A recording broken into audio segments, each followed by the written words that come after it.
ഇന്ന് തന്നെ ഡൗൺലോഡ് ചെയ്യൂ. കാണൂ നിങ്ങളുടെ ഫേവറേറ്റ് ഷോസ്. ഒരു ഭർത്താവെന്ന നിലയിൽ ധനുഷിന് എങ്ങനെ സഹിക്കാൻ കഴിയാം?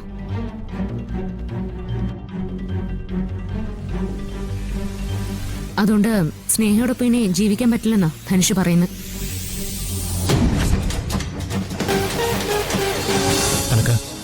പ്ലീസ്, ഞാൻ വെറും ഒരു കിസ് മാത്രമല്ല തന്നോട് ചോദിച്ചുള്ളൂ.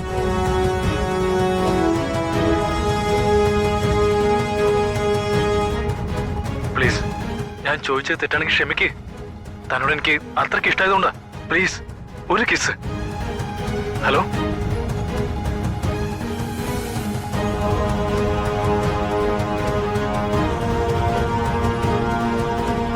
ആരാ ഇവൻ? ഇപ്പൊ തന്നോട് സംസാരിച്ചവൻ ആരാണെന്നോ? ധനുഷ്, ഞാനെല്ലാം പറയാം. തന്നോട് ഉമ്മ ചോദിക്കാൻ മാത്രം ഇവനുമായിട്ട് തനിക്ക് എന്താ ബന്ധം? പ്ലീസ് ധനുഷ്, എന്നെ തെറ്റിദ്ധരിക്കരുത്. ഞങ്ങൾക്കൊരു അബദ്ധം പറ്റി. എല്ലാം ഞാൻ പറയാം.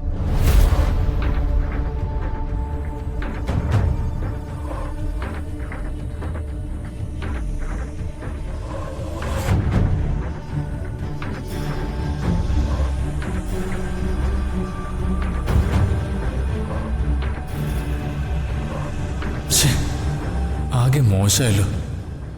അങ്ങനെ ചോദിക്കണ്ടായിരുന്നു. അവൾ എന്ത് വിചാരിച്ചാണ്? വിളിച്ചൊരു സോറി പറഞ്ഞാലോ? വേണ്ട, ചിലപ്പോൾ അതിനേക്കാൾ വലിയ കുഴപ്പമാവും. എന്നാലും ഞാൻ കാണിച്ചത് ഭയങ്കര ബോറും പരിപാടിയായിപ്പോയി. ഇനി ഞാൻ അവളുടെ മുഖത്ത് എങ്ങനെ നോക്കും? ആകെ നാണക്കേടായി. ഒരു സോറി മെസ്സേജ് അയച്ചാലോ?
എനിക്ക് നിങ്ങളോടെല്ലാം വളരെ പ്രധാനപ്പെട്ട ഒരു കാര്യം പറയാനുണ്ട്.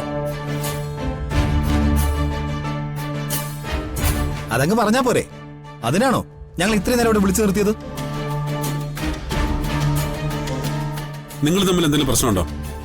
ഉണ്ട്. എനിക്കും സ്നേഹിക്കിടയിൽ വലിയൊരു പ്രശ്നമുണ്ട്.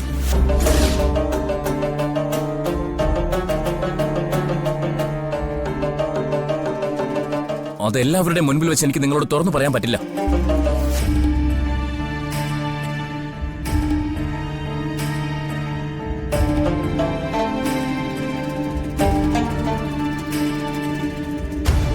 എന്താ നിന്റെ പ്രശ്നം? എന്താണെങ്കിലും നീ ഞങ്ങളോട് പറ, ഞങ്ങളത് പരിഹരിച്ചു തരാം. എന്താ മോളെ? രാത്രി എന്റെ ഭാര്യയോട് ഫോണിൽ മറ്റാരും ഉമ്മ ചോദിക്കുന്നത് എനിക്ക് ഇഷ്ടമല്ല.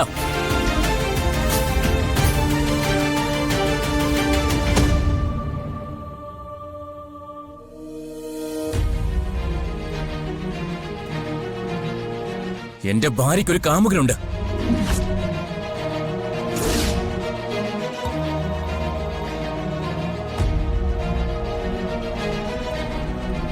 ഇതിനേക്കാൾ വ്യക്തമായിട്ട് എനിക്ക് പറയാൻ വയ്യ. ഞാനെല്ലാം അർച്ചനടുത്തോട് പറഞ്ഞിട്ടുണ്ട്. ബാക്കി അച്ഛനടുത്ത് പറയും.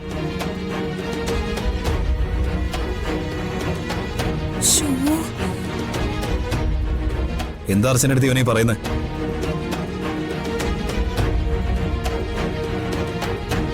സ്നേഹേ, ഈ കേട്ട സത്യമാണോ?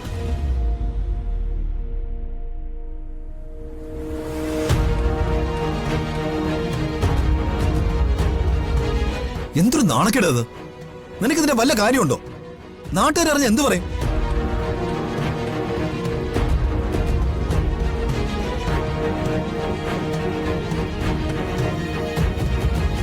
ഇതൊക്കെ അച്ഛൻ അറിഞ്ഞ എന്തായിരിക്കും അവസ്ഥ എന്ന് നിനക്കറിയോ? നാട്ടുകാരറിയുന്നത് പോട്ടെ, ധനുഷിനോട് നീ ചെയ്തത് ശരിയാണോ? ശ്ശോ, അടിച്ചു ശരിയാക്കാണ് വേണ്ടത്. എന്റെ ദൈവമേ, ചതിച്ചു. സ്നേഹി ഇവരെല്ലാരും കൂടി ഇന്ന് കൊല്ലും. ഞാൻ കാരണം ആ പാവം എന്തൊക്കെ നാണക്കേടാ കേൾക്കേണ്ടി വരുന്നത്. എല്ലാ കാര്യവും ഞാൻ വിശദമായിട്ട് പറയാം. എന്നിട്ട് ഇവൾക്കൊരു ശിക്ഷ നിങ്ങൾ തന്നെ വിധിച്ചാൽ മതി.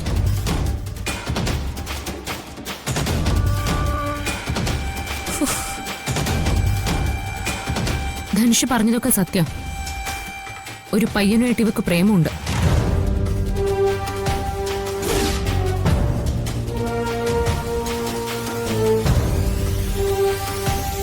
ഇടയ്ക്കിടെ ധനുഷ് ഉറങ്ങിക്കഴിയുമ്പോ രാത്രി ഇവളെ പയ്യനായിട്ട് ഫോണിൽ സംസാരിക്കുന്നു.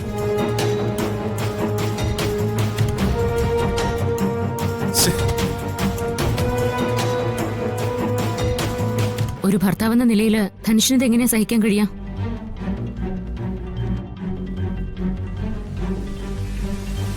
അതുകൊണ്ട് സ്നേഹയോടൊപ്പം ഇനി ജീവിക്കാൻ പറ്റില്ലെന്നാ ധനുഷ് പറയുന്നത്.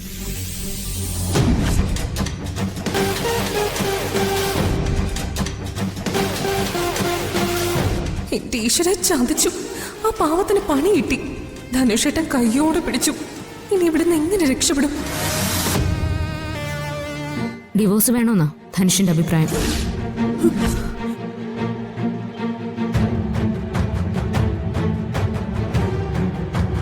ഇന്നലെ രാത്രി ആ പയ്യൻ സ്നേഹയോട് ഫോണിൽ കൂടി ഉമ്മ ചോദിച്ചപ്പോഴാ ധനുഷ് ഇക്കാര്യമൊക്കെ അറിയുന്നത്.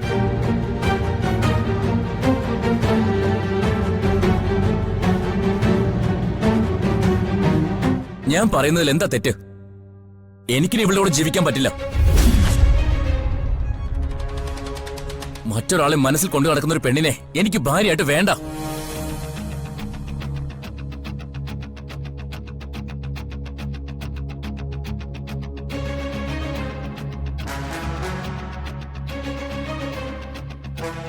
നിങ്ങൾ ആരെങ്കിലും ആണെങ്കിൽ ഇനി ഇവളെ ഭാര്യയായിട്ട് കൊണ്ടു നടക്കോ?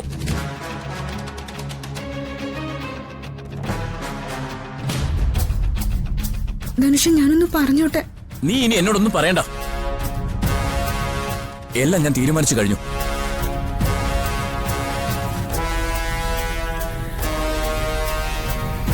ഇവരുടെ എല്ലാവരുടെയും മുൻപിൽ വെച്ച് എനിക്ക് സത്യങ്ങൾ തുറന്നു പറയണമെന്നുണ്ടായിരുന്നു.